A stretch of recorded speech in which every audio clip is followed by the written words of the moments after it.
Duh, sumpah gue merinding. Syukur juga udah ditutup.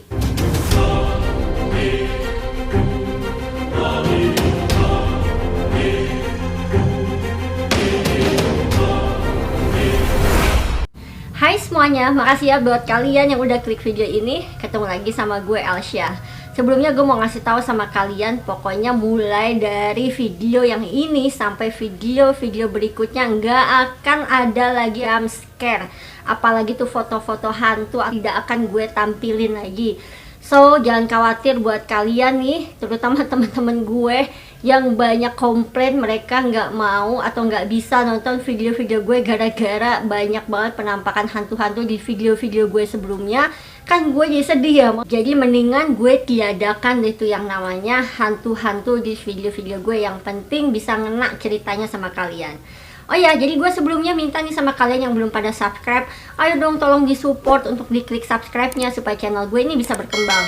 Dan jangan lupa juga diklik loncengnya supaya kalian bisa langsung dapat video kali ini. Gue mau bercerita tentang rumah sakit yang angker, di mana rumah sakit ini itu menjadi salah satu tempat terangker di Bandung, yaitu Rumah Sakit Bandung Medical Center. Rumah Sakit Bandung Medical Center ini itu letaknya di pusat kota, tapi memang rumah sakit ini sudah lama terbengkalai. Makanya kenapa katanya dikabarkan banyak banget penampakan makhluk halus di rumah sakit tersebut. Ya udah, gue langsung aja ceritanya. Let's start it.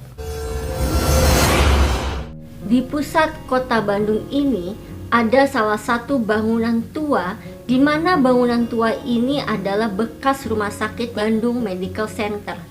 Bandung Medical Center ini itu berada di Jalan Wasit Lebak Gede. Konon katanya rumah sakit Bandung Medical Center ini tuh keangkerannya tuh udah terkenal di seluruh Bandung. Dan karena saking udah angker dan terkenalnya, akhirnya nih rumah sakit Bandung Medical Center ini itu dijadikan wisata mistis di kota Bandung. Jadi banyak banget pengunjung yang datang ke rumah sakit Bandung Medical Center ini hanya untuk melihat kemunculan penampakan makhluk halus. Hal ini dikatakan oleh para penjaga di sana maupun pengunjung yang pernah mendatangi bekas rumah sakit Bandung Medical Center itu. Rumah sakit Bandung Medical Center ini awalnya itu adalah bekas rumah sakit Bayangkara Sartika ASI, yang dimana sekarang rumah sakit Bayangkara Sartika ASI ini sudah pindah di tahun 2000, yang sekarang rumah sakit Bayangkara Sartika ASI ini pindah di Jalan Muhammad Toha. Jadi setelah itu barulah menjadi Rumah Sakit Bandung Medical Center.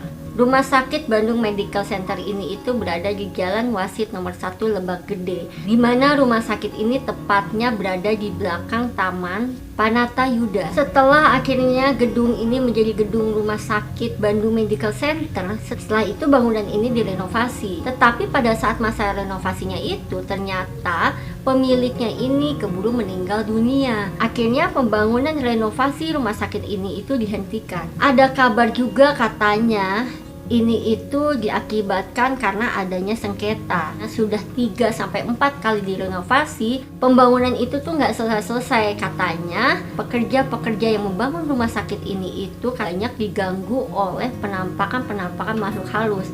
Ada juga yang bilang dikarenakan ada masalah dengan perizinan. Lokasi dari rumah sakit BMC ini itu berada di warna kuning, yang artinya sebenarnya diperuntukkan untuk tempat tinggal. Karena gue juga orang Bandung, jadi gue tuh ada rencana sebenarnya mau mengunjungi bekas rumah sakit BMC itu. Tapi ternyata ketika gue searching, sekarang itu rumah sakit BMC ini tidak lagi dibuka untuk umum. Jadi sudah tidak ada lagi yang namanya wisata mistis. Katanya si rumah sakit BMC ini mau dibangun kembali, direnovasi kembali. Pokoknya dengar-dengar mau diaktifkan kembali. Tapi kayaknya udah lebih dari 1,5 tahun pembangunan rumah sakit ini tuh belum selesai juga. Rumah sakit ini itu yang gue denger katanya sudah terbengkalai atau sudah ditinggalkan selama belasan tahun ya. Bekas rumah sakit Bandung Medical Center ini tuh katanya sih yang punyanya adalah pengusaha dari Kalimantan. Tapi ya sampai sekarang juga nggak jelas siapa sebenarnya. Benar-benar sudah ditinggalkan oleh pemiliknya. Setelah rumah sakit BMC ini ditinggalkan, pernah dijadikan rumah sakit jiwa. Cuma katanya waktu itu kalau rumah sakit jiwa ini mendapat keluhan dari beberapa warga sekitar karena dianggap mengganggu ketentraman lingkungan di sekitar. Makanya kenapa akhirnya rumah sakit jiwa ini pun berhenti. Dan ada juga sumber yang bilang kalau pada akhirnya setelah ini tuh mau dijadikan tempat rehabilitas untuk pengguna narkoba. Tapi katanya ini juga masih nggak jelas prosesnya seperti apa, entah itu perizinannya atau apa, itu masih belum jelas. Jadi nggak tahu juga apa yang menyebabkan sebenarnya pembangunan renovasi ini itu terhenti dan tidak dilanjutkan lagi.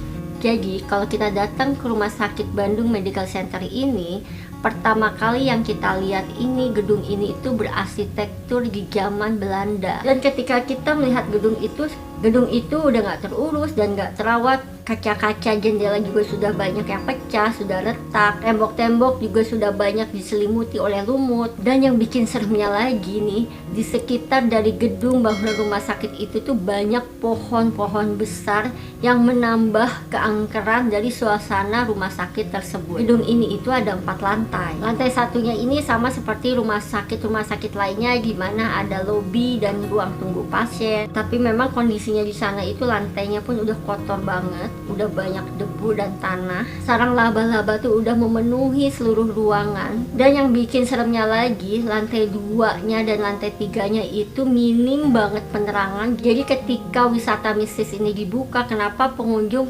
ini itu suka ditawarkan untuk menyewa senter? Karena memang di dalam dari gedung bangunan rumah sakit itu tuh gelap banget, terutama di lantai 2 dan di lantai 3-nya. Tapi kalau di lantai 4-nya ini katanya sih sudah lebih banyak penerangannya. Tapi di bangunan rumah sakit itu tuh sebenarnya masih ada peralatan rumah sakit yang masih seperti kelihatan baru karena masih terbungkus dengan plastik. Karena mungkin memang kan sebelumnya ini memang mau dijadikan rumah sakit untuk rehabilitas pengguna narkoba. Keangkerannya ini itu banyak diceritakan oleh para pengunjung yang datang ke rumah sakit itu. Tapi buat penjaga-penjaganya itu sih ada yang bilang memang mereka melihat penampakan, tapi ada juga penjaga di sana yang bilang mereka sudah tinggal belasan tahun di sana, tapi mereka itu nggak pernah dilihatin penampakan apapun. Jadi, apa aja sih cerita mistisnya yang mereka temuin waktu di sana? Ada yang bilang nih katanya pada saat di lobi atau di ruang tunggu di lantai 1 ada yang melihat penampakan genderuwo yang sedang duduk di lobi tersebut. Ya kali aja mungkin itu genderuwo sakit. Ya kali genderuwo sakit. Di ujung lorong di lantai 1 itu ada sebuah cermin di pojok itu yang memang sudah lama banget dan sudah kusam.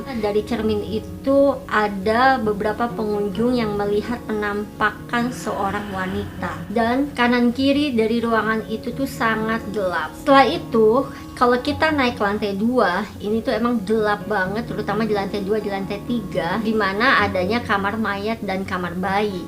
Dan dulu ini sebenarnya ruangan ini itu dibuka untuk umum, tapi karena di kamar mayat ini banyak sekali terjadi kesurupan-kesurupan dari para pengunjung, akhirnya kamar mayat ini disegel dan disitu tuh dikasih tulisan dilarang masuk.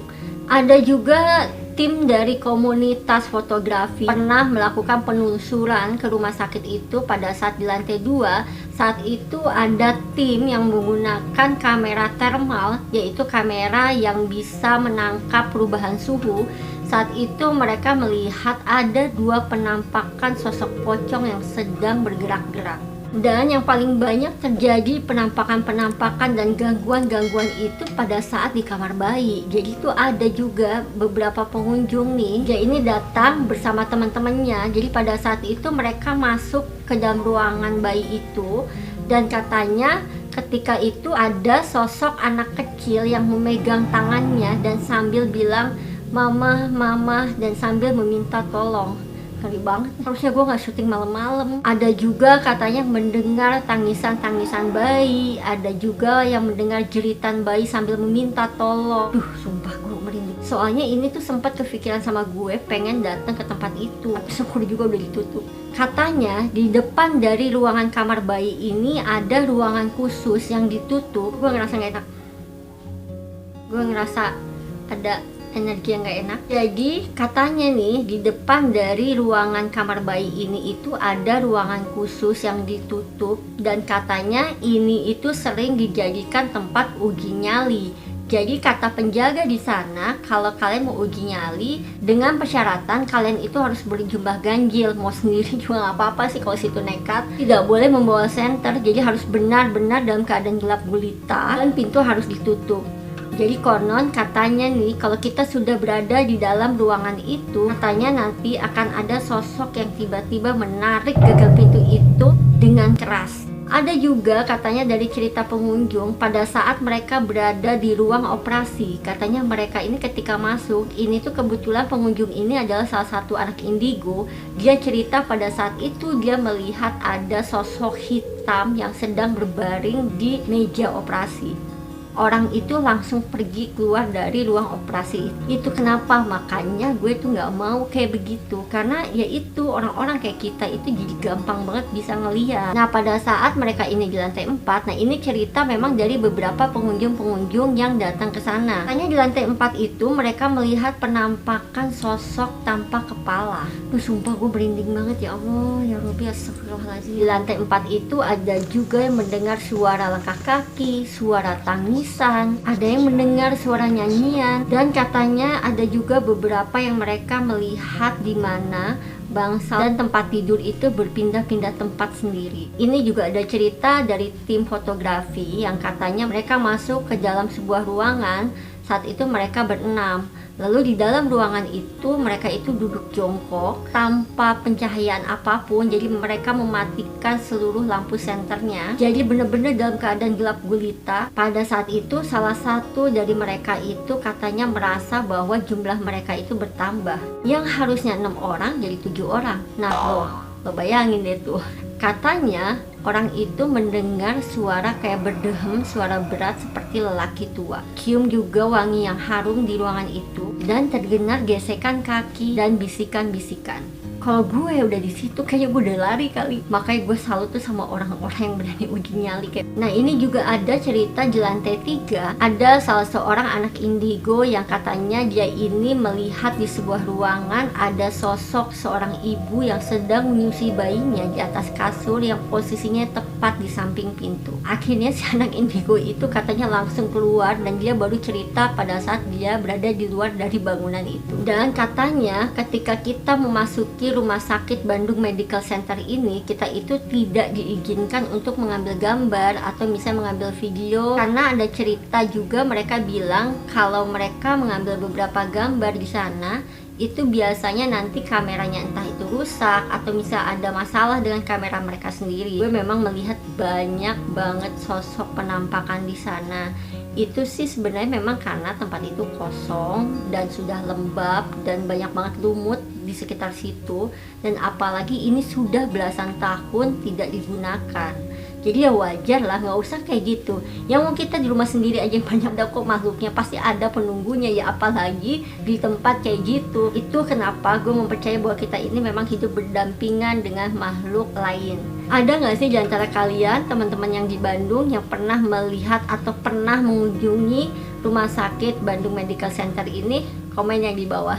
Oke, segitu dulu aja ceritanya. Buat kalian yang suka sama video ini silahkan kalian klik like-nya, dan jangan lupa juga jangan cuma nonton aja, diklik juga subscribe-nya dan bantu untuk di-share ke teman-teman kalian. Ya udah, segitu dulu aja, sampai ketemu lagi di video-video berikutnya. Bye.